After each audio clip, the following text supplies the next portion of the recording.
Well, hello there, you happy hobbyists. Happy Wednesday to you. I hope you're all having a wonderful winter February day. It's been beautiful here in New Mexico, so I'm just going to love that.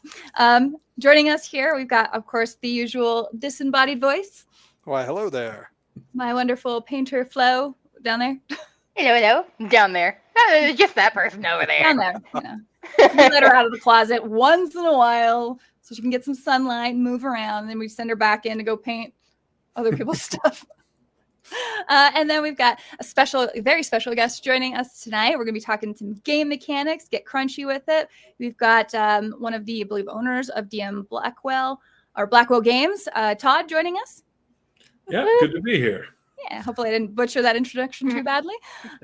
In fact, I'm put him right up here. This is much better. There we go. There we go. Yeah. Now, and my co-author, Nathan, appears to be in the chat, which is wonderful. Welcome, Nathan. You can help correct anything that Todd gets wrong, right? That's how we're gonna go. Excellent. So this is a happy occasion. You recently released the advanced version of Horde Wars. First off, I guess you and Nathan are the co-authors of the RPG Horde Wars. You want to talk a little bit about that? Correct. Yeah. So let me think here. We released Horde Wars Basic in September of 2023, and we basically sold both through mail order of all things. That actually did work reasonably well, and also through Big Geek Emporium, and then later we moved on to Drive-Thru RPG, and then having our own website. And we sold, I don't know, 500 or 600 copies of the basic version of the game, which was really cool. Sold that at a pretty low price, just so people would check it out.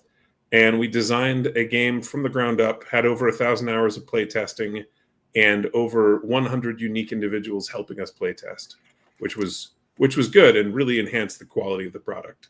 Oh, wow. So with that many playtesting hours, like how many iterations did you churn through before you ended up on your final version of, I guess, the basic? Quite a few. We spent about 2 years in development just of Horde Wars Basic. And prior to that, we'd worked on a related game that we plan to release later. Nice. We've talked to a few people who have dealt with game design and playtesting specifically. And in fact, one of the big criticisms, at least in the wargaming space, with companies who may not do very much playtesting, and you see the consequences of that come out later. And that's part of like a whole tangent where I complain endlessly about DLC ruining wargames, because now rules don't matter very much because obviously they haven't been playtested. And so when the audience playtests them, they're like, oh, I don't know, we'll just fix that in a later update. You're absolutely right. And large game companies for RPGs do the exact same thing. And it is ridiculous. Our efforts have been to make an evergreen version that can be played until you die of old age, and you don't have to keep giving us money. That is what RPGs used to be, actually. Like for a while, it's like, oh, cool, got the trifecta there, got the DM manual, the player's handbook, and the monster manual, and then you can pick up some little modules here and there, but you're like, that's my game, I got it. Now I can RPG with my friends. And Nate is correct. We originally began working on the sci-fi version of this, and then there was a week or two when he was out of town, and we were struggling with character abilities. And I wrote about half of the core mechanics for Horde Wars Basic while he was gone. We had our playtesters test it because I just needed to think about character abilities in a different way. So I switched genres. And our playtesters liked it so much that we switched to developing that first. Oh, okay. So that was in response to the playtesters, not necessarily deciding if that's a bigger market or anything like that. Correct. I mean, though that is true. It is also a bigger market. Yeah. I assume so from an RPG standpoint. I feel like, it's easier to go to a Ren fair than a sci-fi convention, I guess, would be the analog.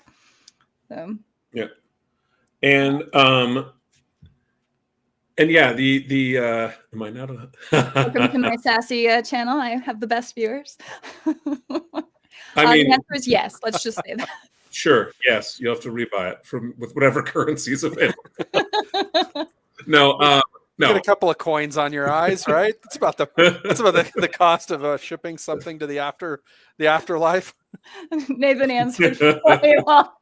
Sure, you can't get over the river Styx, but you'll get to play a fantastic RPG. But only after you agree to the EULA. But on the whole, we did have the advantage. Nate and I have both run and played RPGs for a long time, and as a result, we knew a lot of people who were willing to play test. Whether it was friends or acquaintances, people that we knew from other places that we'd lived, or whether it was people we'd taught to play RPGs or to run them. Were they always in person, or were you like sending them out to people who lived far away and just getting feedback that way? Little of both. Oh, okay. Little of both things. Also, at conventions as well, we did play testing. Oh, yeah. That's always fun. You'd be like, hello, attendees. Want to try this game out? Give us your feedback. Yes. That makes a lot of sense. Nice. So, I mean, what kind of games do you personally like? What do you and Nathan like? Did you play together? Did you grow up? Like, how did you get into this magical world of RPGs? Some friends in high school introduced me to second edition Dungeons and Dragons, and I had a lot of fun with that. Though I played more of third and 3.5 edition. I also have played some 5th and a pile of other RPGs, anything from several of the D6 games by West End Games to different D10 games and so on. Nate's played more than me, though. He's had quite a variety. But between us, we've played probably like 50 or so different RPGs at different times. Oh, goodness. Longest campaigns that I think I've run are 2 or 3 years. And it's happened more than once. Sorry, Nathan. May the Protectorate rest in peace. So, yeah. Okay. So did you just lost all my train of thought. I had been playing war games prior to that. And some people in high school saw I was interested and then invited me to play RPGs. Downside of being homeschooled, I never got any of those cool invites. I mean, I wasn't homeschooled. I still never got any of those invites. Well, Cool. Okay, fine. For example, do you remember Mage Knight? It's kind of a simple stripped-down war game with a clickable dial. The HeroClix game is loosely related to it. Oh, interesting. That dial sounds vaguely familiar, but no, probably not. Yeah, I don't know about you, disembodied voice. I'm roughly familiar with it. Like I kind of vaguely remember the early stuff with that. Yeah, that was fun. I was into that in high school. Oh, okay. Okay, and then Nathan used to be a Paizo representative, so that would be the Pathfinder stuff. Yep. So he had some insider knowledge, whatever that means. Okay, so here's this question, because you guys are obviously, like, the two of you, it is a startup company. It's not Paizo, it's not GW, it's not a major company. Like, what kinds of, generally you think, okay, well, a smaller company is way more maneuverable. Like, what kind of positive things would you say that you may have learned, or Nathan may have learned, from, like, working with a really huge company that you could apply to yours? Well, I think that one of the things that we got to do that larger companies just don't is after we released Horde Wars Basic, we were able to directly interact with something like a 5th or a 6th of our customers. Okay. That they followed up with us afterwards, joined our Guilded server, told us what they thought about the game.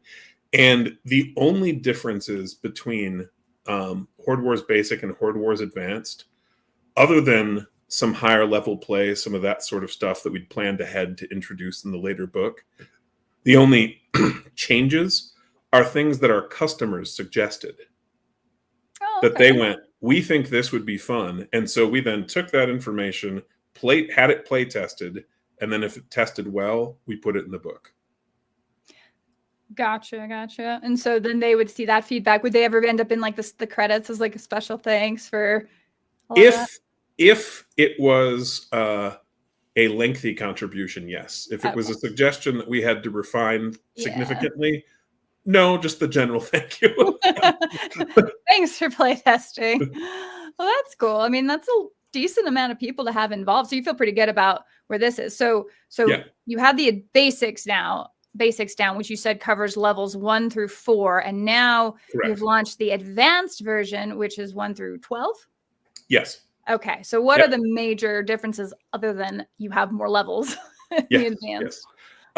Well, so the basic way that you build characters in our game is you pick a starting species from 1 of 5. You pick 2 careers and stick them together, and you get the starting abilities of both. But when your character gets to a high enough level, entering a new tier of play, you then pick from between the 2 careers you started with as to which one you want to advance in and which path you want to take. Those higher level advancements are in advanced. Okay. Rather than in basic. Right. Also, there are additional features. There's like twice as many beasts and monsters, 60% more unique artifacts or magic items. You've also got chapters in advanced on nautical adventures, running your own domain. We've got a mass combat rules in there.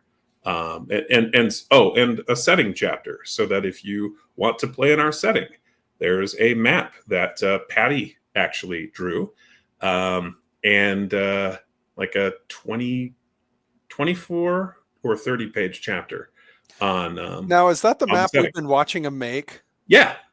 Okay. Hey, good job. Shout out to Patty's Parlor. That's right. We we kept seeing the updates for it while we were playing the IKRPG with on his channel. Yes, I caught some of that. Working away with that. Yeah, I think it was a bit more involved than he imagined when he originally took the job, which is why we also paid him more than we originally agreed to. Well, that's always good. It's such a interesting space because it feels like a very small community, even though it seems like a huge market. Like with the indie games, I felt like it's really hard to capture a lot of the traditional audience, I guess. Like everyone's heard of Dungeons and Dragons at this point. It's very ubiquitous in culture. Mm-hmm. But, it's like, oh, how do you convince somebody to learn another system? Well, what do you call that? When you're going to go Xerox something or drink a Coke, it's like a brand name that's become ubiquitous with the act itself. Yes. And so D&D you lose your copyright on it. Yeah, exactly. Well, D&D seems to have kind of become that. And so I think when most people say, oh yeah, we're playing D&D, I don't even always assume they're playing Dungeons and Dragons. I think they're just playing an RPG. Okay. There you go. Well, yeah, Dungeons and Dragons. Thanks, Patty. To answer your question, though, about if you could repeat it, Miranda, I want to make sure. Oh, yeah, I guess I was sort of working it out as I said it, but like you mentioned that you go to conventions, you get people to come in and play. Like, how do you overcome objections that I think of? Like, I don't want to learn another rule set. How do you get people to want to come and do that? Yeah, the best way is to go sit in the RPG section, running our game with people who sign up. And the D&D and Pathfinder players will actually come over a fair amount of the time, look and see what we're doing, because our game plays a lot faster than theirs. Like a lot faster. And that is by design. We made some choices in game design to help that happen while retaining tactical depth. Actually, I think you'll find ours is more tactically complex than D&D and Pathfinder in many ways, but it is designed to play quickly because we took the time to play test it. Also, we use a 12-sided die rather than a 20-sided die as for our core mechanic, rolling a 12-sided die, adding a bonus typically. And we kept the idea of rolling a critical hit on a max roll, so a natural 12. Mm-hmm. But because of the smaller die, you crit almost twice as often. And fumble twice as often? No, there's no fumble at a 1. If you're a good enough combatant, you can slaughter your way through goblins and zombies, even if you roll once. Okay. Well, Miranda's sold now. It was always so frustrating. Like always a 5% chance to just utterly mess up no matter how amazing you are. That is stupid. Yes, that is one of the things that annoyed me about And what is it? D&D. 60% of the time she would roll a 1 every time. I didn't like that, especially for 5th edition D&D, because there was less capacity to mitigate it. Yeah. Yeah. But that's an aside. But one of the things that let us do using the D12 is it let us embed penalties into the dice. So let's pretend you were exhausted or had been cursed or whatever. Instead of taking a minus or rolling twice and taking the lower, we use a mechanic called affliction, where you just roll a D10 or a D8 or a D6 instead, based on how exhausted or how cursed you might be. And so this, again, speeds up gameplay. And yes, Nate is correct.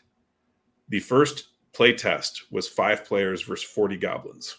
That blows Took an my hour. mind because we've all been in combat situations in the RPGs, not really necessarily, and that's always the slowest part. You know, it's like, oh, here's the fight of the evening, and everyone's like, dang it, that's the rest of the night. You know, and it's not as engaging, let's say. So that's interesting. So I want to talk about the combat mechanics, but I don't know if it's worth talking about character creation first, or what order we want to go in. Like both sound important.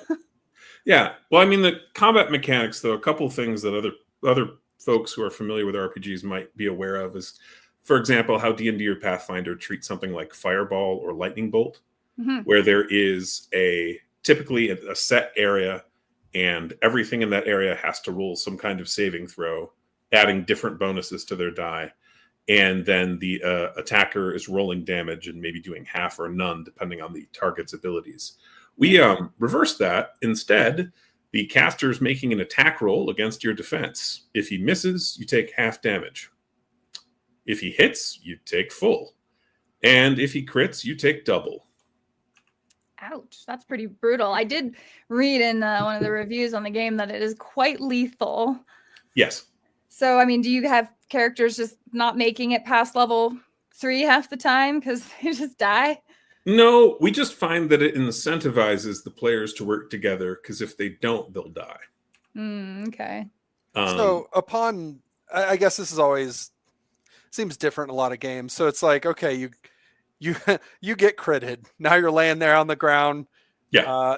0 hit points. How does that work? Do you go below 0? Is there like a couple of rounds where you can be revived? Like, is there anything like that? Yeah. Or is there's it a bleed out mechanic? So if you get reduced to 0 hit points, you roll a d4, and that's how many rounds until you're dead.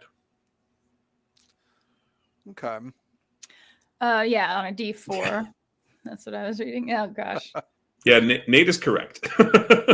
Yeah. Brian, how many was it? I think your first game, was it like 60, or did you have like the 100 Terracotta Warriors? Oh my, that is He'll so have to much. respond. I don't remember. I remember the event. I don't remember the number. Anyway, yeah. So but we also have armor that actually works to protect you. 100, nice. In that it can reduce damage of particular types, and it's generally based on history. So, for example, in real life, knights would almost never use swords to fight each other, with one exception: if they were wearing gambesons, which tells you that the gambeson is hot garbage at stopping slashing damage. Okay. Because gambesons were effective at stopping arrows, for example. Oh, right. Just the armor type, obviously. Yep. And so we spent some time investigating how armor actually tended to work historically, and so your armor affects what you're weak to and what you are better at resisting. So now I'm trying to remember. Like the gambeson is the padded cloth, right? Yeah. Like that's the thing that you would. So I always thought you typically wore that under mail and then plate over the mail.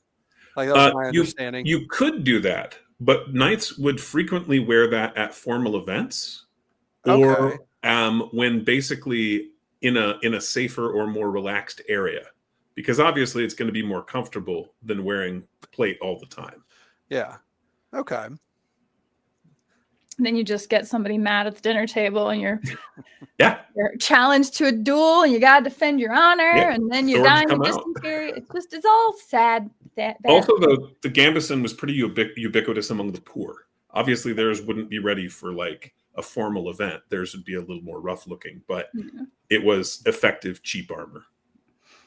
Okay, yeah. So it did mention that armor could half damage or have strength against specific types of attacks. Yep.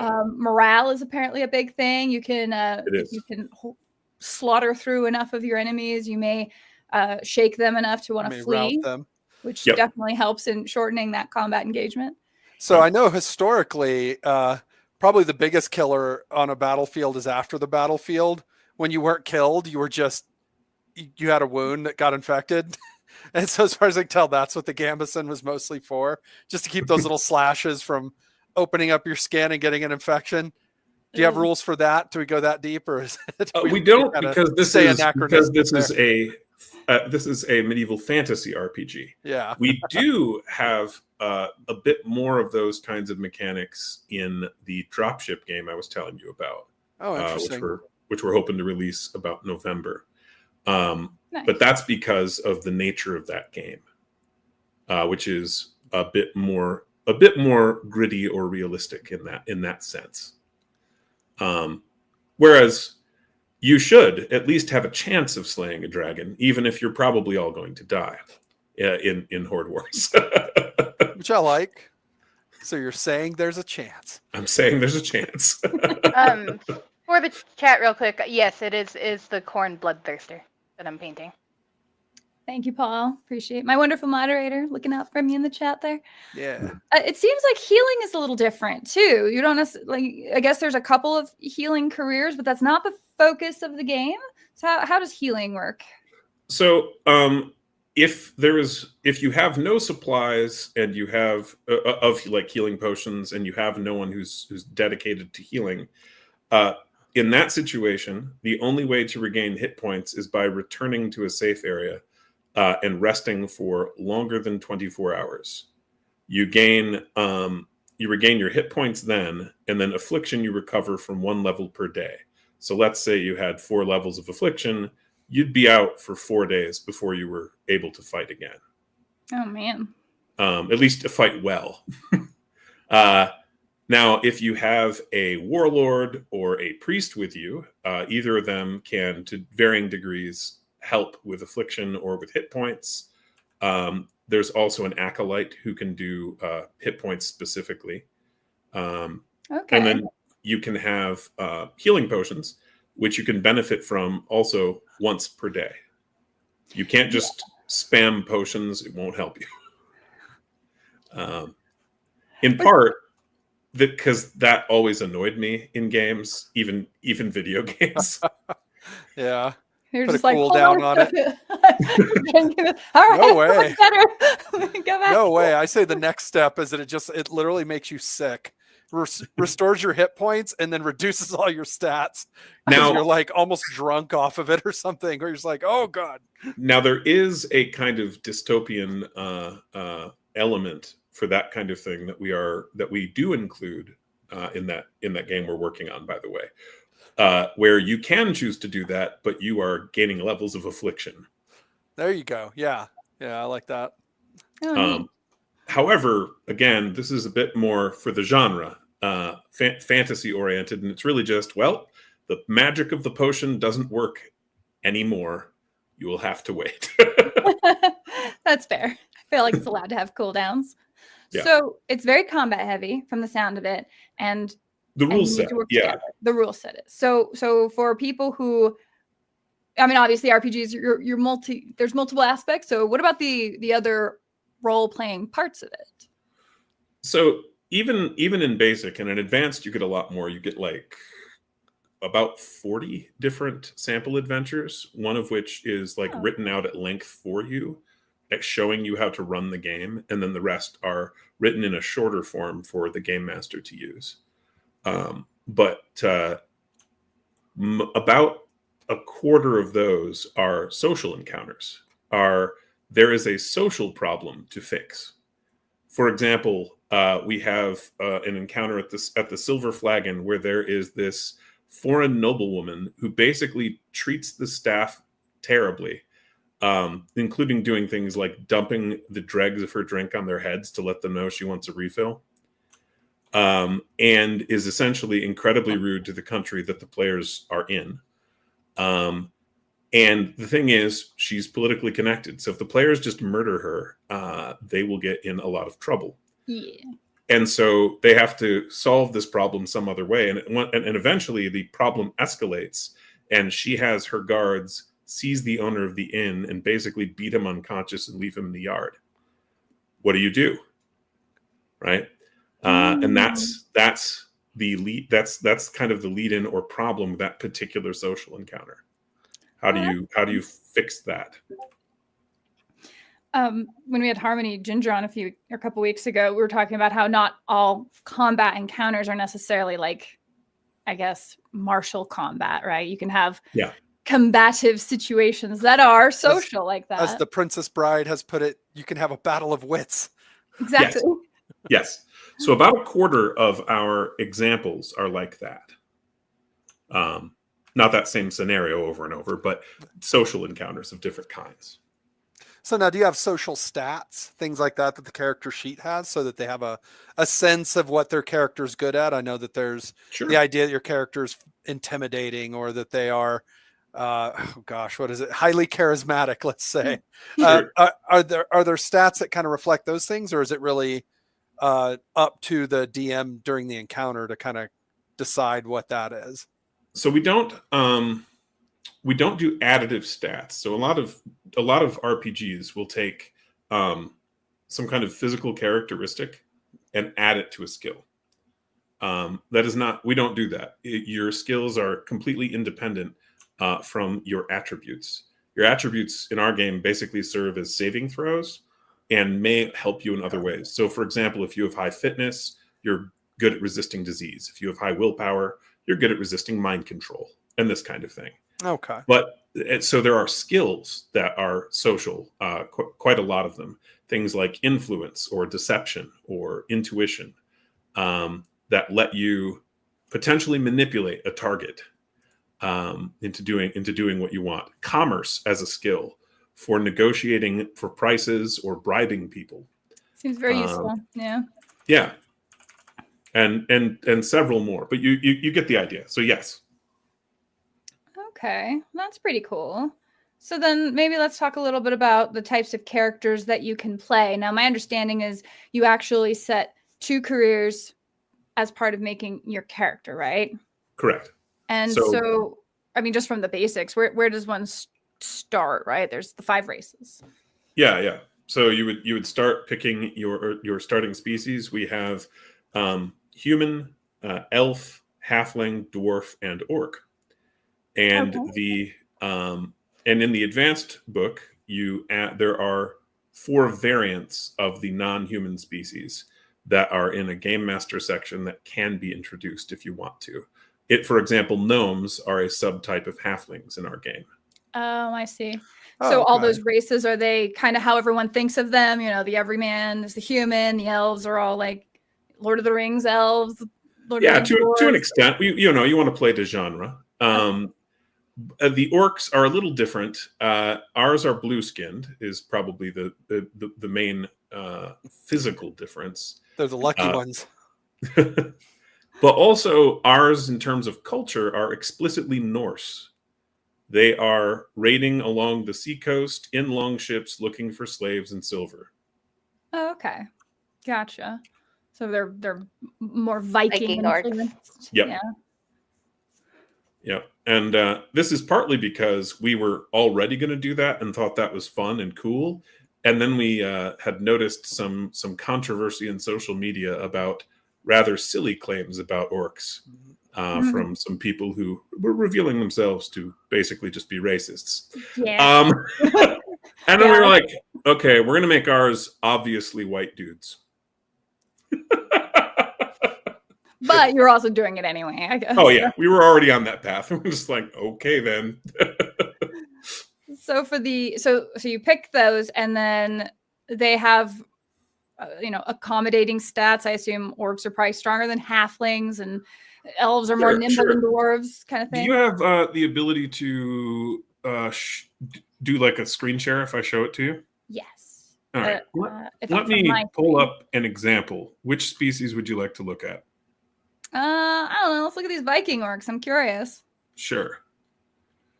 So let me just. Unless the chat wants to see anything else. Screen. And then the basic review, the review on the Horde Wars basics, so there were 21 careers. Does Advanced have more than that now? It is 21 careers and 42 capstones for those careers, as well as capstones for each species. I was about to bring that comment up too. So I've got that shared with you. How did you share it with me? Through StreamYard. Oh yeah, I can put it up. Yay! There we go. Ta-da! You're in control. All right. So that is one of the pieces of art showing what our orcs look like. They start with good senses as a stat, so they aren't shaken by like really bad odors or bright flashes of light or this sort of thing. They grew up in frat houses, basically. What's that? They grew up in frat houses, basically. Grew up with boys. I don't know. But they also punch a little harder than your average human who starts with a d6 blunt damage for their fists. They can see in the dark, and they have orc regeneration. Basically, orc regeneration says that if it's been a minute since you were last dealt damage, you regain full health. Full health? Just in a solid minute, huh? Solid minute. That is like troll levels of regeneration. Well, you should see our trolls. Theirs is better. Seems very strong. Okay. Yeah, and so orcs are probably our second or third most popular species for our players.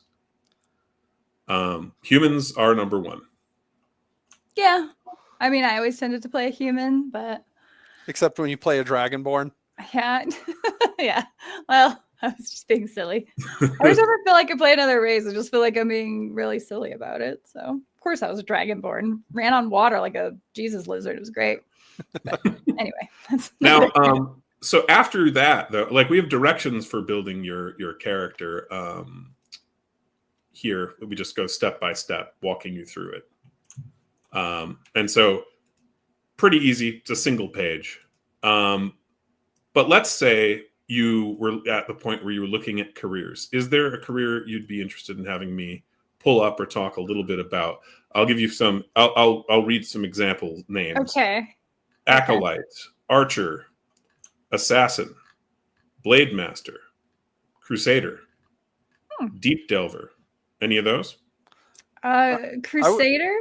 Sure. A Crusader Deep Delver. Deep Delver, yeah. I don't actually know what a Deep Delver is. Yeah, I feel like they're spelunkers. What is that?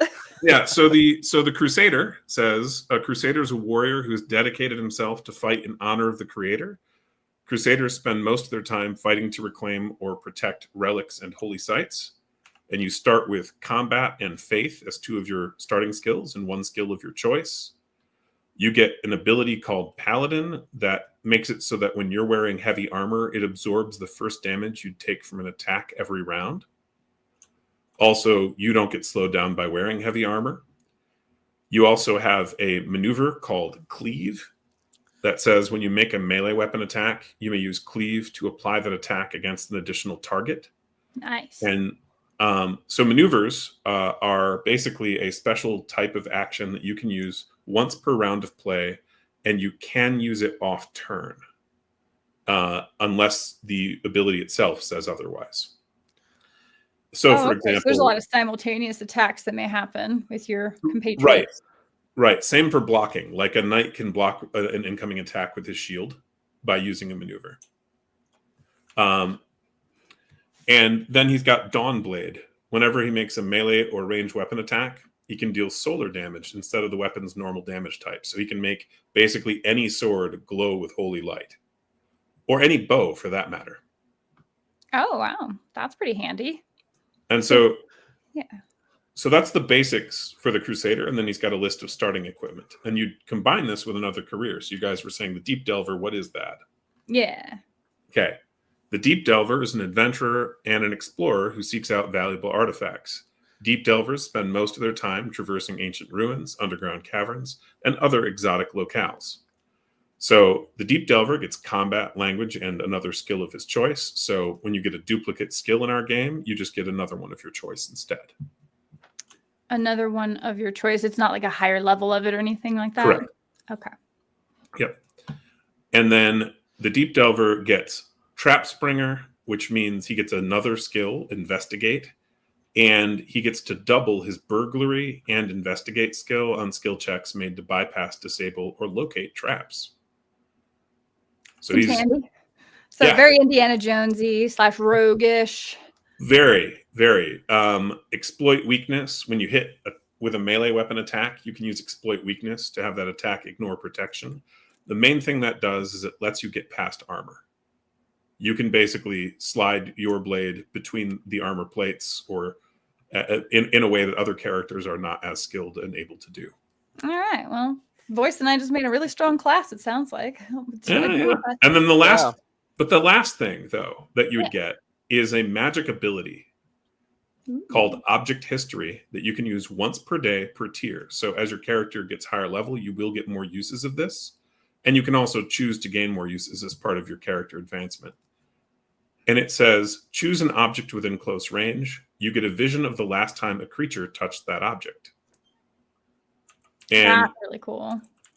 Yeah, it would have made Indiana Jones a lot more effective at his archaeology.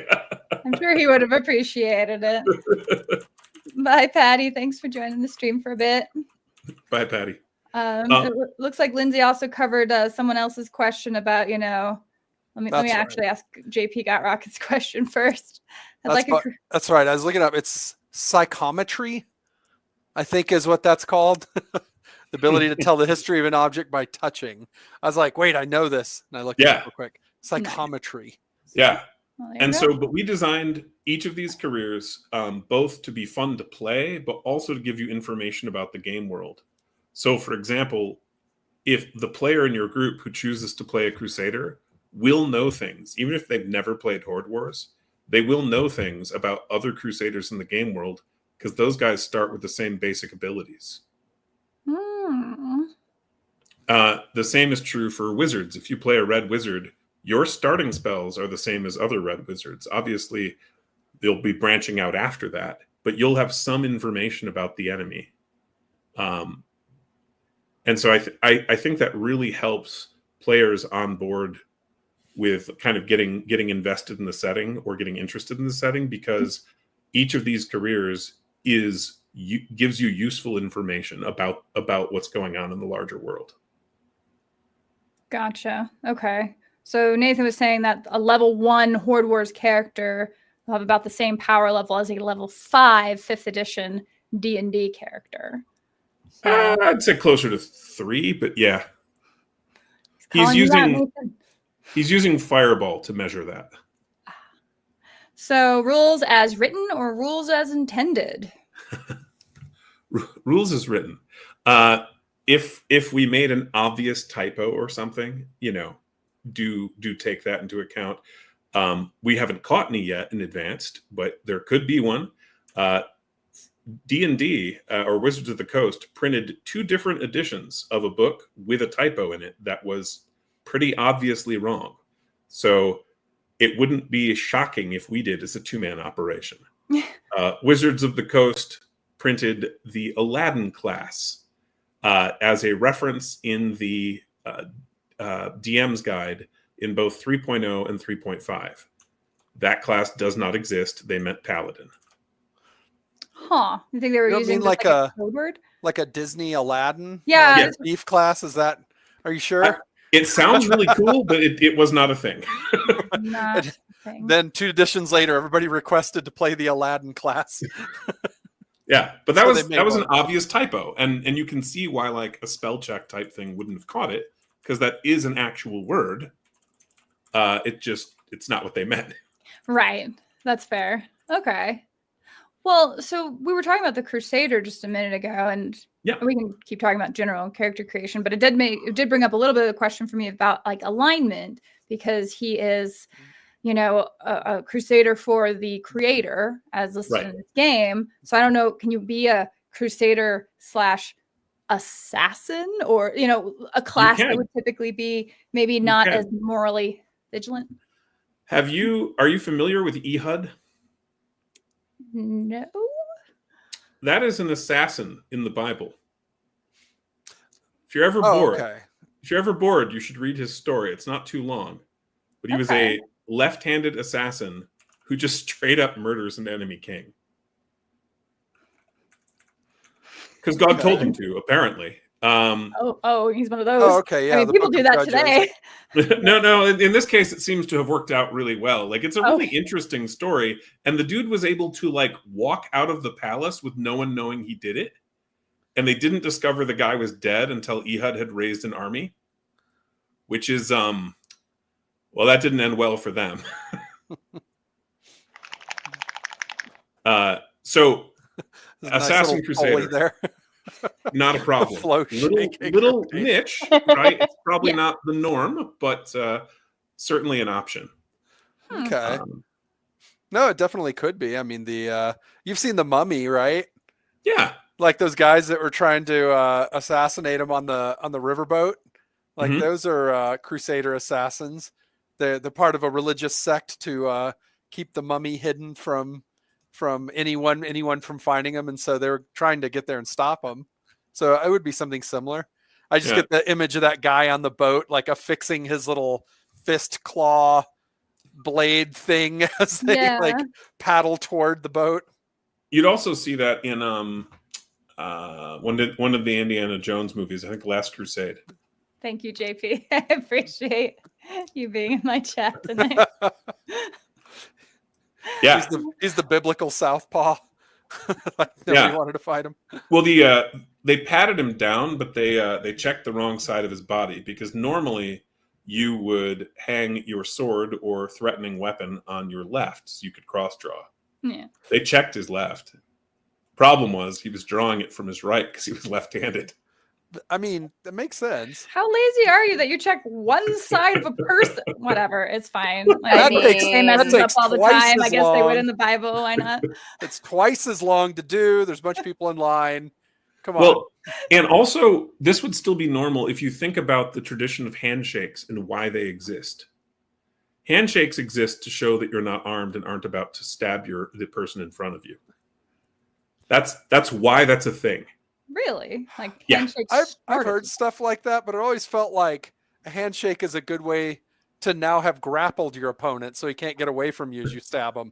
But remember, it's also why it's right-handed, because the vast majority of people are right-handed or are taught to be, whether for fighting in military formations or this kind of thing. I mean, I feel like if you knew how to use a main gaunch, that's still pretty... I don't know. It was always suspect to me, but I've heard that as well. Yeah. Yeah. But that history is there. And obviously it mattered a lot more in the past. And the modern era, being left-handed or right-handed, is less of a problem in the military. But if you're trying to cover someone in a shield formation, for example, it matters quite a bit which hand is dominant or is being used as dominant. Well, and even then, I mean, you train to use, like, especially a spear or something like that. I know there's hockey players that are left-handed but play right-handed, or vice versa, just because that's their playing style, even though their dominant, like, hand they write with is different than what you would think for their sports playing loadout. Correct. Yeah, I had that with wrestling. So because I wrestled for long enough. And then I did security work for many years. If I got into a physical confrontation, I actually would position myself as though I were left-handed, because I was so used to wrestling. So if you know what a bladed stance is, normally you put your dominant hand back and your non-dominant hand forward. There's a few reasons for this, one of which is if you're going to get one damaged, you might as well get the less useful one. And also the power of your punches is proportional to how far they travel. And so there are reasons to do this. However, by default, I would actually always do it backwards because I had trained to do that wrestling. And because I was doing security, what I was usually trying to do was grab you. So Yeah. Very real life skills being applied right there. Yep. Incidentally, I'm just going to take a moment to be so grateful to live in a modern age of so many modern safeties that I don't have to worry about, normally getting kidnapped or involved in duels or whatever. Yeah.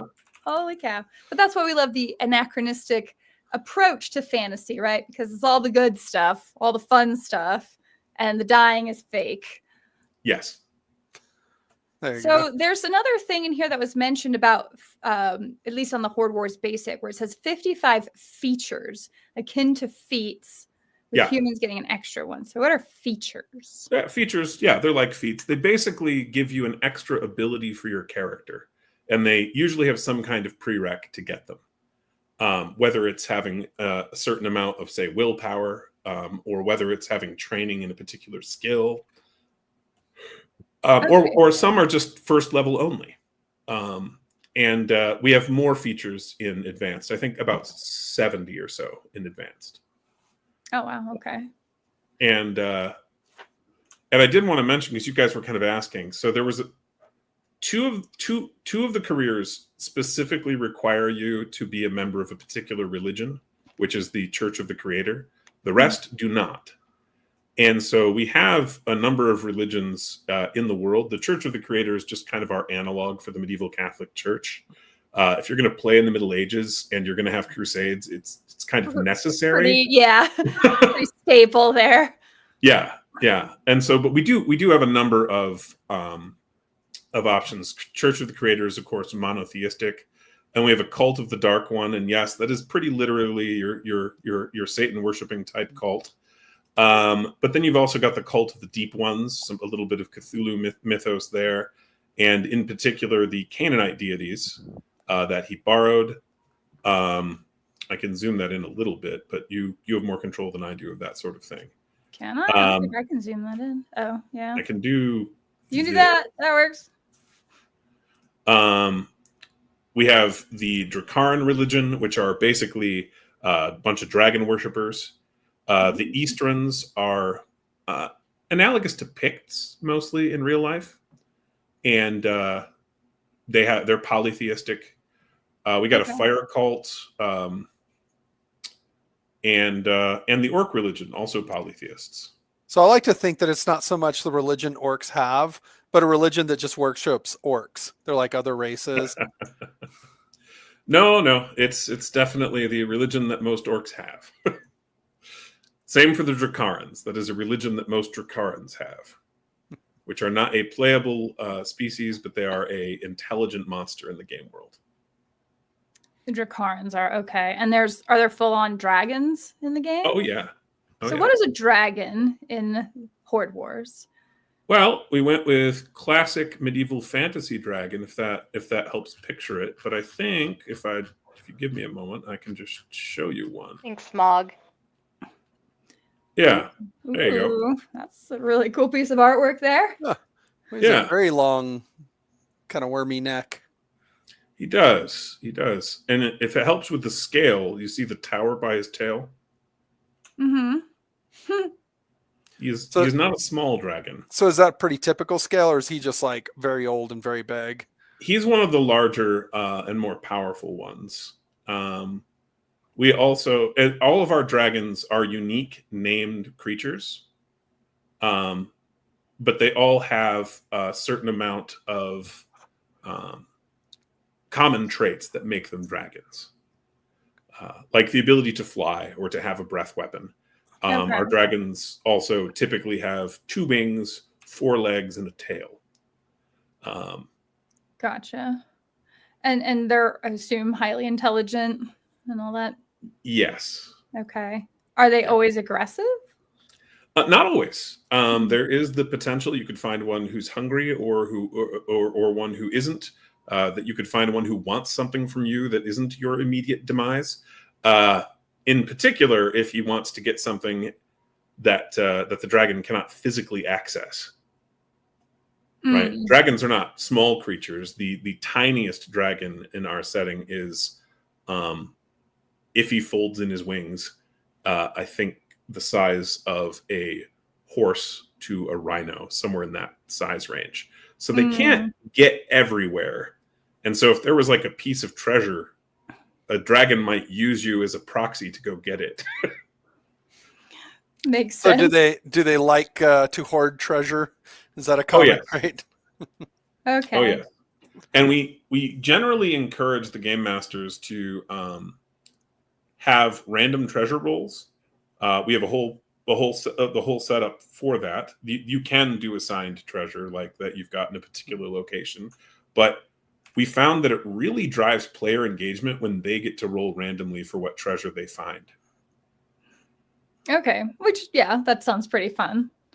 Yeah, and it's based on how difficult the encounter was, which column you're using, and that kind of thing. But, and then also one other thing that we noticed is, and we give this advice in the Game Master chapter, when a new plot point comes up, and multiple things could be true, like let's say the local lord is sneaking off to a nearby tavern almost every night, and the players become aware of this.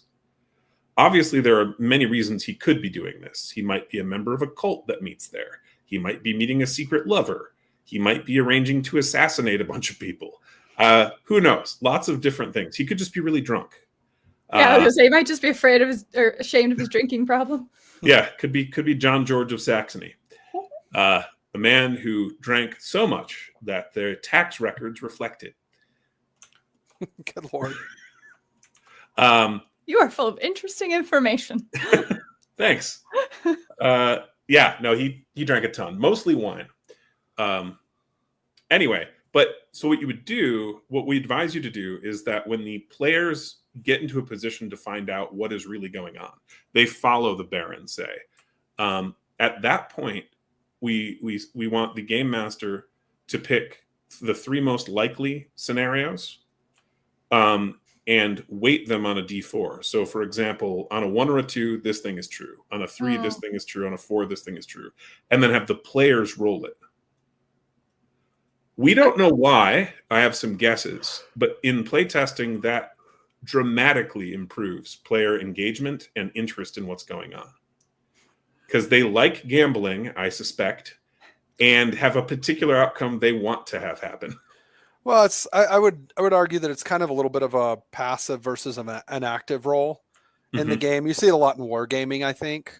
That's why it's why alternating activations are a lot more fun in a lot of ways, because you're always just, all right, what am I doing? All right, what am I doing? And especially with something like, treasure, like you want to discover what it is, not just be passively told what it is. And I think that there's a certain, I don't know what you call it, like positive engagement in having an active role, and especially discovering a reward. Yeah. And you can obviously, when it comes to a plot point like this, like say you rolled and it was a cult, you could do the exact same thing to determine what kind of cult it is. Now, when they're rolling that, do the players know the potential? Yeah. And there's like, okay. So now that's when they're trying for it. Okay. Yeah. You announce it. You announce it to them, and there are 2 reasons for this. One is to keep you honest, the game master, that is, keep the game master honest, and secondly, though, it is to give a brief moment in which the players, if they have a better idea than you, can suggest it. Okay. It does seem like it kind of front loads a lot of the work on the DM, though, right? To be prepared for 4 different scenarios or 3 different scenarios, say. Oh no. You should. Now it takes a little practice, but you should be able to go wherever the players are going to go, because that's how RPGs work. You can do like one-shot scenarios that are fairly linear. You can also do even a small arc that's fairly linear. But when you're playing through, say, a character's entire adult life, it's not going to be a linear game. They might do something you don't expect. And if there's a whole group of them who each have different goals and ambitions, even just the players themselves who have different goals and ambitions, you're going to have to learn to improvise. And we encourage you to do that rather than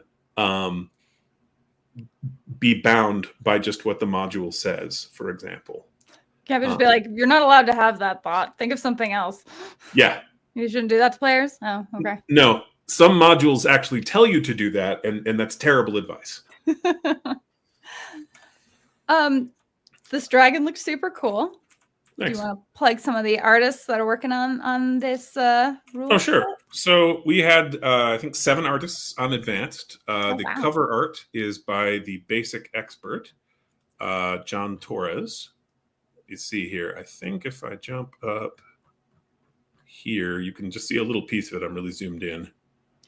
Does it let you change the shape of the window that it's in at all? It does not. Oh, okay. Yeah. But anyway, it's really cool artwork, and you can see it on our website. Actually, this particular one pretty easily. Oh, hey, I've got an example for that. You can go to his website. Yeah, blackwallgames.com. If you go over to the store, and you'll see it for Horde Wars Advanced. The PDF is out right now on sale for $15 until February 15, and then it will go up to $20. The physical copies are up for pre-order right now. If you live in the United States, $45 plus shipping, and those are scheduled to ship out in May. Excellent. And yes, physical copies. So go that. I mean, or the PDF if you want it, which obviously saves you some shipping, but gotta love some good physical. I say we're all fans of physical. Yeah, but it's an all-in-one book, so it's what the players use. Or do the players need their own version of it? They don't have to. I mean, I would encourage you to have a couple of copies available for a game group, just because that'll be a little easier if you need to look something up. But you can run with just one copy for your whole group. And it's the combination of the player's guide, the DM's guide, and the monster manual. Just by design, we had to do some pretty specific things in layout to make that happen. This is a 300-page book, and it has in real measurable ways more content than you will find in D&D or Pathfinder's 3 core books combined. Specifically, you have over 200 stat blocks of beasts, monsters, and NPCs to encounter. We have a full bestiary in here. Monsters alone is 60 pages worth. I definitely like having that built into the main rule book. To me, it's kind of a core part of the world that you're in, and so I always see a lot of games will put out a rule book that is like, okay, here's some of the rules, here's some of the classes, here's a little bit of story, and it's just like, yeah, but without maps or an idea of what denizens roam this world, I still don't have a great sense of what world I'm in or what I'm doing, and so I like having all of that actually in the main book. Yep, we have a whole chapter on the setting as well, and so that's something that you can check out. The but other things, and I'll jump back to the artists in just a sec. Other things though, most Pathfinder or D&D, you're going to find about 10 to 12 classes. In our book, you will find 21 careers plus the 42 plus 5. What is that? 47 capstones. And same with features. We are offering you more of those than you will find feats in, say, the D&D Player's Handbook. Okay. Same deal with treasure. We're offering you, I'm trying to remember now, something like 100, 120, I think it's 125 plus a few pre-made artifacts, magic items that is equaling or exceeding the DM's guides. We were pretty deliberate to not have any fluff in here and give you everything in one book, so that you can pay us a third of what you'll pay those competitors. Give you an idea of the margin on a lot of those other ones. Well, they're selling their books right now for about $50 a piece. Right, and then you need 2 or 3 of them, depending. Right. Yeah. So that's definitely a thing. See ya, Plunder Den. Thanks for hopping in. Yeah. Jared Ibaka, is this a role-playing game? Are there rules for running armies in this game? A D12 system sounds cool. Show more. There are rules, but we try to keep the action focused on the player characters because this one is an RPG, and so our mass combat system essentially has a series of smaller battles focused around the players. And when I say smaller battles, I do need to be clear. If you weren't here earlier, fighting 50 or 100 opponents is pretty normal in Horde Wars. So when you're using the mass battle system, you're dealing with like armies of thousands, right? If you have a lesser number, you can just play it. You can just fight it out. But if you have, say, 10,000 enemies against 5,000 on your side, we have a mass combat system to figure out how that battle goes, and it is weighted by how the smaller battles go that the players are participating in as part of that larger fight. So if you are familiar with wargaming, think of it as a short campaign of 1 to 4 battles that directly affect the outcome of the overall campaign. That is basically how the mass battle system works. Yeah, it sounds really like I definitely want to try it, given the fact that 40 guys were taking the combat was less than an hour to take out 40 opponents, which I mean, obviously even playing war games, right? You sit down, you're sitting in for like 3 or 4 hours in a game to just adjudicate the pure fighting portion of it. Like there hasn't even been a parlay or a discussion, or certainly no role playing. So yeah, the idea of making that shorter sounds like possibly the biggest the biggest marketing Selling point. Yeah. To point out to people. Absolutely. That got us a number of sales at conventions just when D&D or Pathfinder players saw the speed of play. Yeah, no, that sounds great. Well, especially with people like us who are like always busy, like a faster play is kind of nice. Well, I like being able to get through the combat, right? Like if you're a security guard, you've probably seen a few fights. Combat's fast. It's in a moment, whenever you see it or are a part of it, like it's over in a blink almost, like a violent action or something. And, you think of like in D&D, you want to kind of, in any tabletop role-playing game, you kind of want to lay it out because you're like, well, we are all, what would you say? Like we are all masters of combat, right? It's part of your adventuring persona. And so when you think of like, oh, there's a fencing match or, oh, there's this, sword battle or something, you really look at it and you're like, well, actually, this is the technique I used. I did this parry, whatever. You can even look at it like jujitsu or something. He did this. I did this in reply. This is what I countered with. And so you want to work that out in the tabletop game because, you want your character to be able to really dig into what they're good at. But in reality, when you see a fight, all of that happens very, very quickly. And so if you're like, oh yeah, if you're like, we were on this adventure and this evening, you look at real life, you're like, oh, we saw somebody here. They said that, they needed to see if we could take them to their friend's house over there. And then things got weird and you went to this bar. And if there's any actual like fighting or combat, it's really a small or trivial part of the night, if you're doing something. But in tabletop terms, it tends to take the longest amount of time to resolve. Right. And so it's nice to have a system that maybe pulls that back and reflects where it sits in an adventure, because the adventure, there's a lot more time is spent adventuring than fighting. Yeah, in general, that's quite true.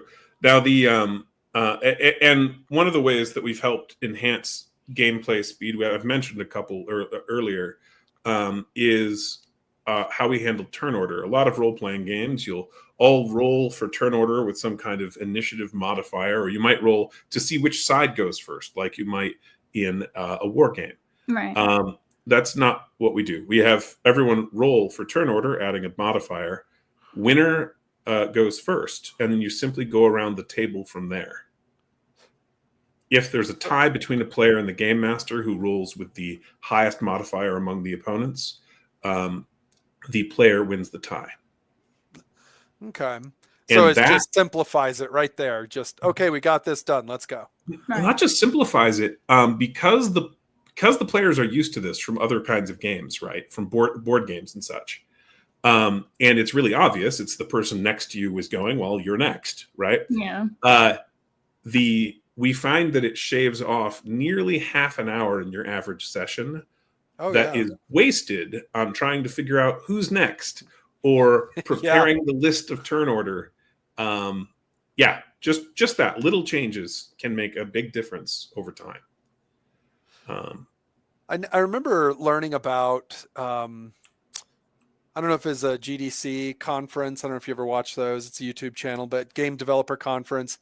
All of the panels they record and put up on their YouTube channels. So you actually get to see tons and tons of just different game designers kind of talking about their thoughts. And there was one where the guy was kind of talking about, it's a video game they were doing, but your character goes up to this little waist high wall and you just whoop right up over it. And somebody had mentioned like, oh yeah, somebody thought that the movement didn't look very fluid. You kind of just boop, pop up onto it, and it was kind of weird. And so they took it back to their animator. Their animator ended up doing this kind of short animation of like, oh, you sit up on and hop up and okay. And it takes like a second, just kind of like it would in real life. But one of the things they discovered is like, a player goes up and down like over or back over a wall enough times that actually added about 3 hours to our overall gameplay time. And they kind of looked at that as a bonus because now your playtime of playing the game's longer. But when you're sitting around a table, it's like, actually, that's a drawback. You want to shorten it. But it's kind of an interesting that you see just a very simple little action added like such a significant time because it's such a repetitive thing you do. And so, the way you're describing, like trying to figure out the order that people go in or whatever, just a little bit of bookkeeping that you have to keep doing adds so much to the amount of time you're spent not being your character, but you're spent like dealing with the books behind the scenes. Sure. Right. And to answer something Miranda said earlier, the idea of like a particular, and I think you did as well, the particular style of fighting your character is taking on is something that our careers really enabled us to push. And so certain characters are like better at blocking incoming attacks. Certain ones are better at making like sweeping motion attacks or multiple attacks on the same target, or these kinds of things. So you get all kinds of different combat capabilities that the player gets to choose when they create their character and can further enhance with features and with development of the character over time. And the other thing, and that hopefully answered one of the chat questions as well. Yes, you can parry, but not everyone is good at it. And some people should not do that. Do something else. Because there's a couple characters who are really good at it. And you could hold your action to try to parry, but that's usually not like a good choice. You should just be someone who's a blade master or a knight or something who's used to doing that kind of thing.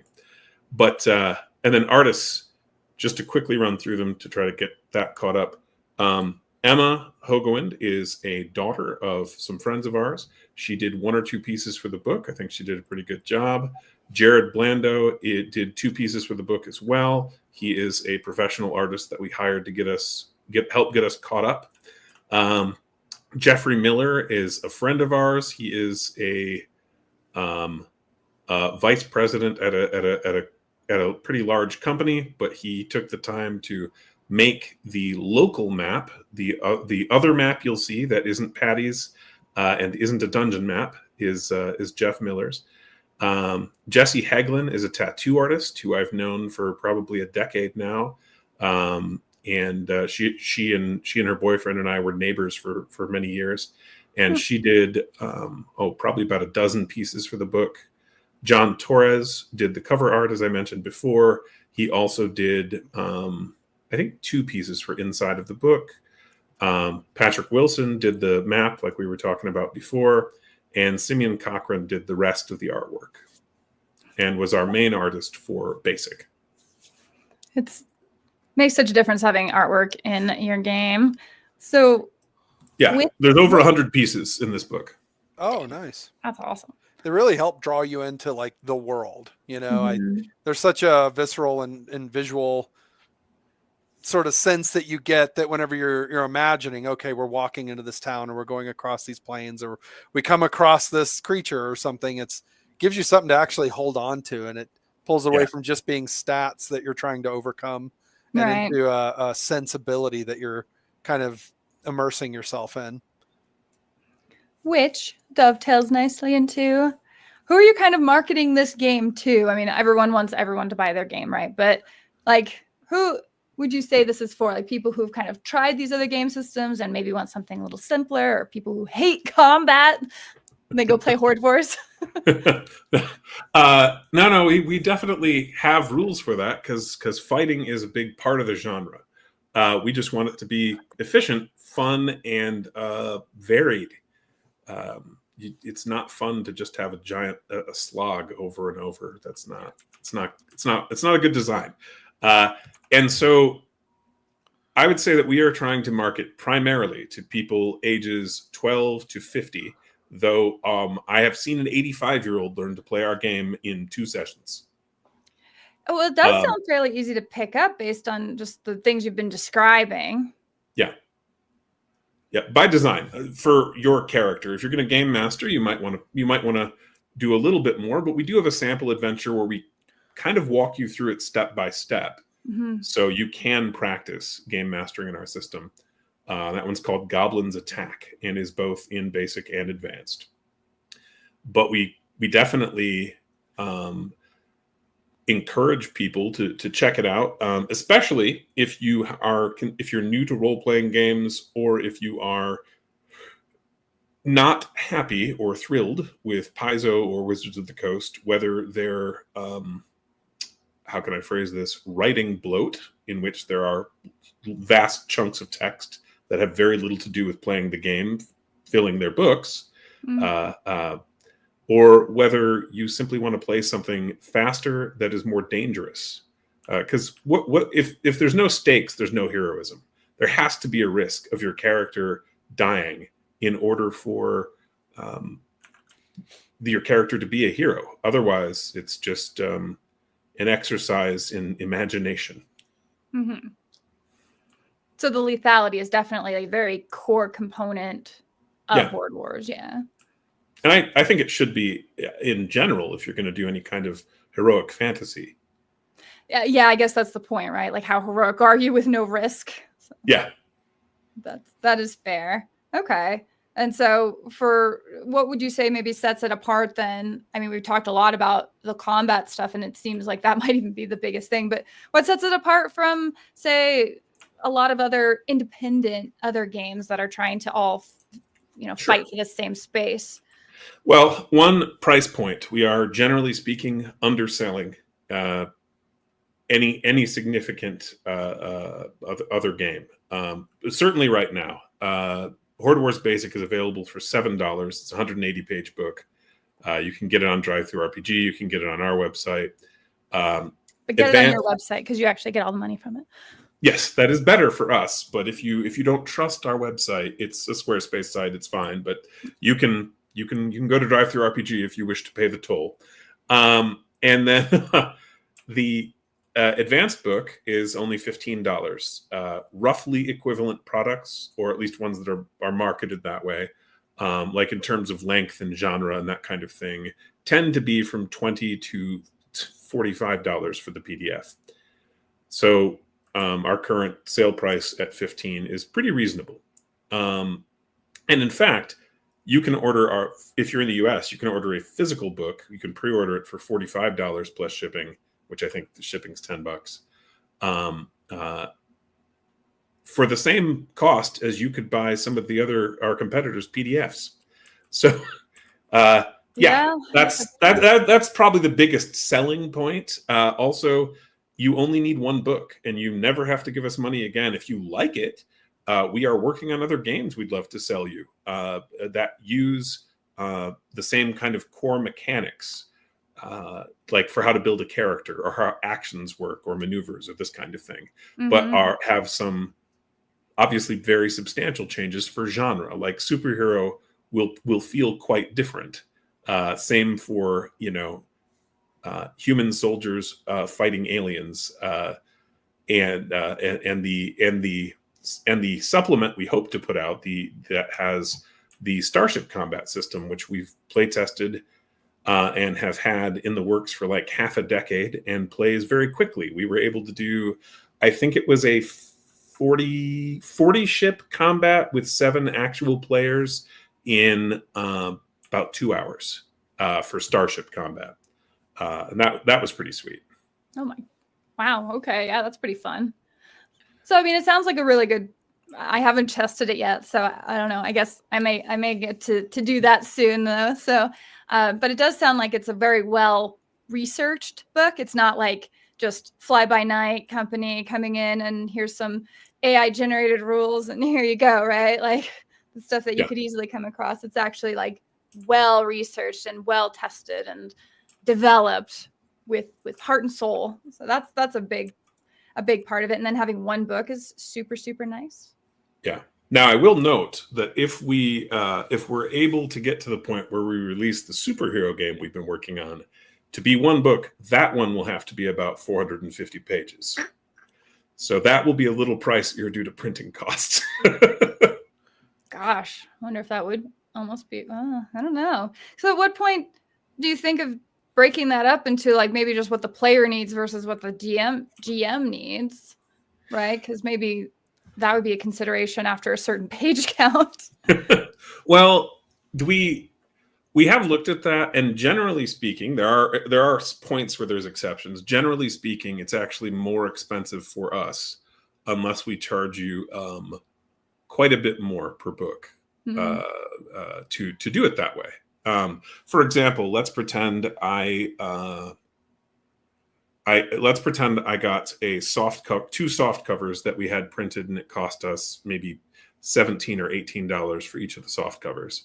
Yeah. And then I sell them to you maybe for say $45. Great. Well, if I had simply bound those together using otherwise the same printing methods, I could have sold you the entire thing at the same profit margin for me for like $65. Mm-hmm. So it winds up costing the customer quite a bit more and also us more upfront. We're doing print runs with some pre-ordering, but rather than doing like print on demand. And so why not print on demand, just out of curiosity? There are only 1 or 2 print-on-demand services that churn out good quality books, and Drive-Thru RPG is not one of them, or specifically their hardcovers. Oh, their soft covers I've heard are a little better, which is good, but we would like a reasonably good quality product for our customer that will last them, rather than something that's going to fall apart rapidly with use. So as much as possible, we're trying to do quality control by, for example, our soft covers are printed locally in our state. So if there were ever a serious problem, we can physically go to the printer. It's across the state, but it's an option. And go, hey, here's the problem. I need to talk to the manager. So the Lacerator brings up a good question. Any plans for miniatures? I think if we did that, it would probably be for the space game, because we are working on unique aliens that do not exist anywhere else. I've been building custom miniatures for those for our demonstrations with kit bashing mostly. And so I think if we did it, it would be for that. However, that is very expensive. Yeah. And the reality, what we're trying to do is make games that you can use with miniatures you may already have. And in particular for the space game, I think that's a good idea. There's a lot of people with a horrifying or enthusing, depending on your view, amount of old Warhammer miniatures that they never play with. And the same is true for all kinds of other sci-fi games that have gone defunct. And we would like you to be able to use those things. I've got them too, although less Warhammer.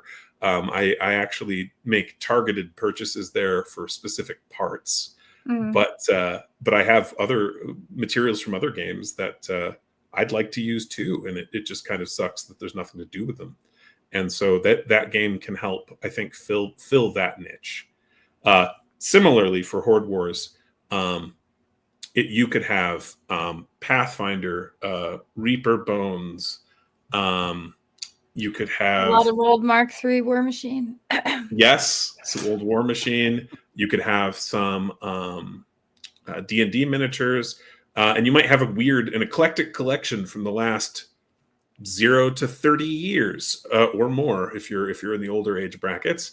And why not get a chance to use those miniatures that you can't otherwise? Like we basically have an analog for every major creature in that you'd find in D&D or Pathfinder in Horde Wars. So you'll be able to use those miniatures if you've chosen to collect them. Nice. Well, you are a fan of miniatures. I think we talked a little bit before the show, yeah? So what kind of stuff have you painted, assembled? Any particular things you're proud of in your time? I have a commission I did for a Draco Lich that took way more work than I was expecting. In part because there was the person who was paying me to do it purchased the miniature, and they purchased one that was pre-primed, and there was a problem with the primer. There was some mold release agent that the manufacturer did not get off of there. Yeah, we've heard those horror stories before. Oh my gosh. So I got to figure out how to fix that for a commission piece.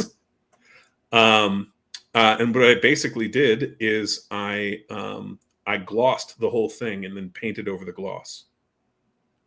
So the gloss was the sealant, essentially, then? Oh, interesting. You didn't lose too much detail doing that? No, but I had to repaint the whole thing because I didn't catch the problem until about halfway through. We had a friend of ours from Brush for Hire, Death Ray Designs now, I think, but he was doing commission paintings, and they had a resin pour that did not fully cure, and so chemicals were leaching out of it and just wouldn't stop leaching out of it. I mean, it would have to sit for, I don't know, a year or something in order for the chemicals to finish leaching out. So no matter what he did to coat it or to prime it or anything like that, it's just over a little bit of time, just it would leach out and start destroying. Yeah. Oh, it was a nightmare. That's terrible. But I feel like we've kind of gotten to the point in the show. Do you have any Facebook? I do. I've already prepped them. I was going to show some of the images from our folks on the Facebook.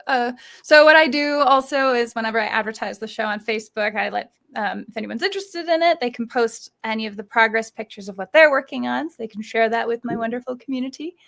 And so I loved the excuse to get into talking about miniatures because I certainly am more comfortable in that.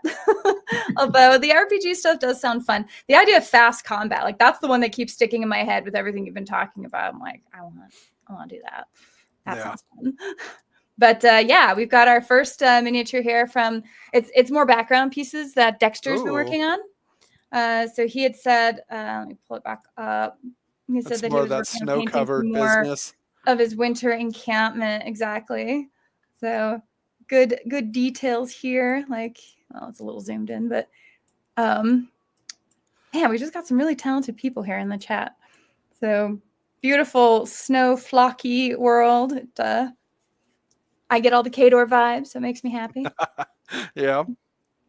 And our next one we've got from Jeremy, finishing up his little piece. Oh, nice. What is I like that blue and red on them. That's really good. Well, that's a Bretonian, right? Is that a Bretonian? Is that from the new box? No. Is it? Well, it might not be. I don't know. It looks old school to me. Yeah. Has an old school sensibility to it. But yeah, I definitely like the red and blue. Yeah, no, it's well done. Good shot there, Jeremy. A couple more. JP is painting some backdrops for his armies. So, when you photograph your armies, you want to have them on the backdrop. Oh, that's cool. Here's some shots of space on canvas. It's a space on canvas. And we've got Desert Night. Looks like 1,000 Needles. Warcraft is still in my brain. Yeah. Is that a waterfall at the bottom? Yeah, that's cool. See the little meandering river there. Mm-hmm. So nicely done there, JP. Yeah, it is Bretonian. Okay. And then JP's miniature Goblin Surprise. Beautiful. Beautifully done. Taking advantage Like of that the goblin surprise. Yeah, what? Very big hands. It's great. It looks like he's on a runway or something because of the mat. Yeah. that he kind of has it on. Yeah, but if you just sort of zoom in from there you go. Now it just looks like he's There we go. Going ooga booga. ooga booga. You're just minding your own business. And then when a horde-like character comes wandering out. Do you know what line that miniature's from? JP, what line is that from? Well, he'll have to let us know. Where'd he come from? Oh, yeah, where he come from? Troll, in fact, color based on Meg Mucklebones from Legend. Yeah. Oh, nice.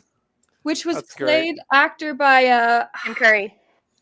what? Tim No, Curry. no. That Tim Curry was the demon, was the devil, but Oh Meg wait, yeah, you're talking was, about the okay, sorry. Robert Picardo, who played the Doctor in Star Trek Voyager. Mhm. And so I always just remember that. But yes, very, very nice work. Reaper Bones line. Yep. So beautifully done. Thank you all for sharing your stuff there. Todd, you've got a fun game. We've got to figure out how we can give that a fun whirl. How are you generally advertising? Is there a place where people can watch this game get played right now, or anywhere if they want to learn more about it? Here and there are live plays that we've done with different people, but in general, if you want to try it out, pick up a copy. You'll get an invite to our Gilded server and can play with us online, assuming you choose to sign up for a game. If you don't sign up for one, that's kind of on you. You're not just drafted into one. You're like, if you don't sign up, not much I can do about it. Yeah, Correct. That's fair. That's fair. But about 6 of our customers or so take our invite to the Gilded server. And as a result, we get to game with some of them. Some just once, some 20 or 30 times. Like it's really fun. Also great for feedback. If you want to know about game design, about projects that we're working on, if you're working on designing your own materials and you have questions about that, we're happy to help out. I have also consulted on some other RPGs, one of which I believe just finished its Kickstarter called Titans of Fallen Earth.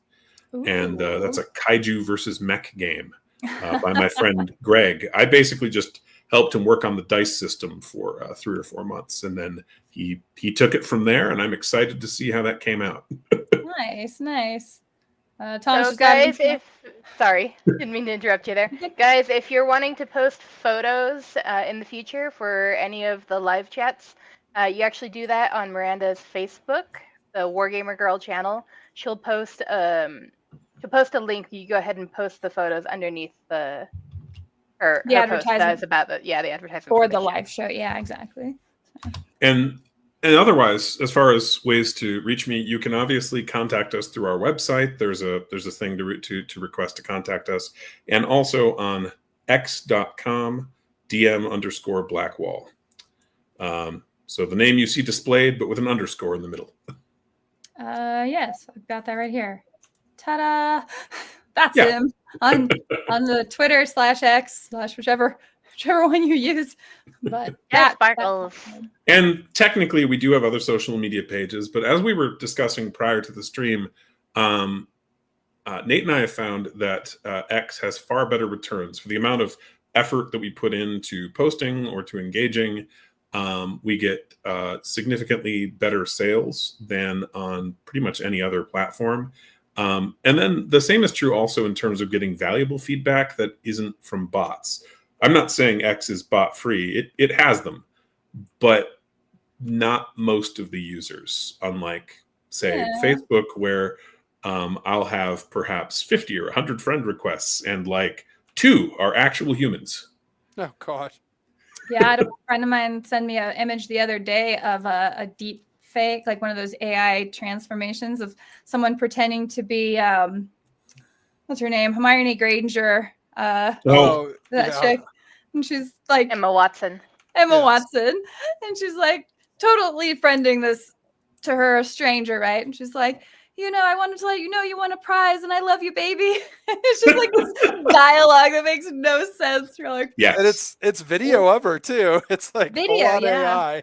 It's kind of Yeah. hilarious. He said she got mad whenever he's like, no, you're fake. It's like, well, so how do you offend the AI bots? But yeah, Oh. so you got to watch out. Oh, and Patty is correct. I am also in his Discord. I am on some other Discord channels as well. And then for those of you out there who are interested in game design generally, we are also able to provide introductions to people who are currently writing, designing, editing games, who are doing artwork, both professionally and at smaller scale. Happy to help out. We're largely of the view that a high tide raises all ships. Yeah, like the cornucopia idea. Like, yeah. I've seen it described before. I mean, you see it in the wargaming space, right? You've got like the big dog of wargaming, and then you've got, a vast gap, and then all the other companies fighting at the tail end of the market for all the scraps. Whereas like the middle of the market's basically empty, and the top end of the market has almost no competition. Yeah. So yeah, there's no point in being crappy to each other in that market. There is space. Literally, you need to just figure out how to get into that. So yeah. All right. Well, awesome. Thank you so much for joining us, Todd, and also Nathan in the chat, chatting about Horde Wars Advanced, now available for pre-order. Does the PDF, do you pick that one up right away, or does that also release? Yeah, that's immediately available. Okay, so the physical book is available for pre-order, scheduled to ship out in May. But the PDF you can get immediately from the website. Sweet. 300 pages of goodness, plus artwork, plus adventures. Love artwork. Yeah. All right. Well, we're gonna have to have you on again. I want to get more of the designers all in and like have them chat amongst each other. And that sounds, to your point, like helping raise all ideas. So, all right. Well, we are going to outro here. We'll be in the chat still for a few minutes so I can reply to you guys when we do that. And then, we'll see you guys back in a couple of weeks. I've got another game designer, 3D printer person coming up in the next one, which will be on February 19th. So stay tuned. Jerry DeBaca, just real quick to answer your question. It's just more levels, more capstones, more abilities. Oh, yeah. And to clarify, other than for collecting purposes, you do not need basic to use advanced. Advanced covers all the rules that you need in one book. It's really just if you want to spend less money or aren't sure about the game that you might want to buy basic at this point, because it's very cheap. So if you just have $7 to spend instead of 15 or 45, then yeah, basic will give you a playable game up to level 4. Awesome.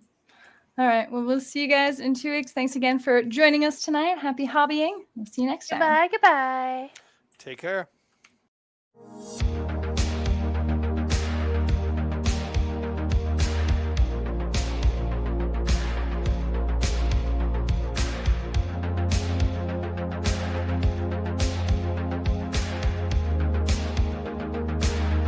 Barry, cover me.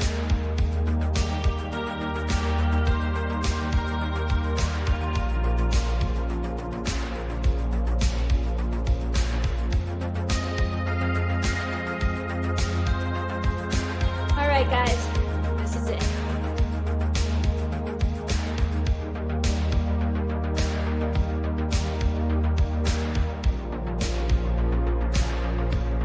Copy that.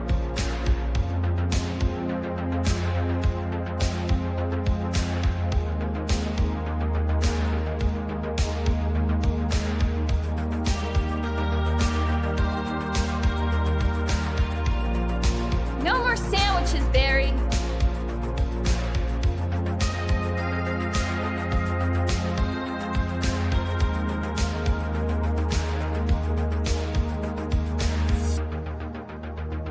What's wrong with this place?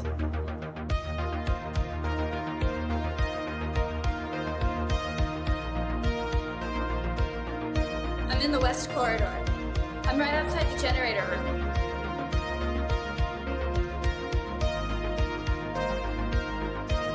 I'm out of bullets.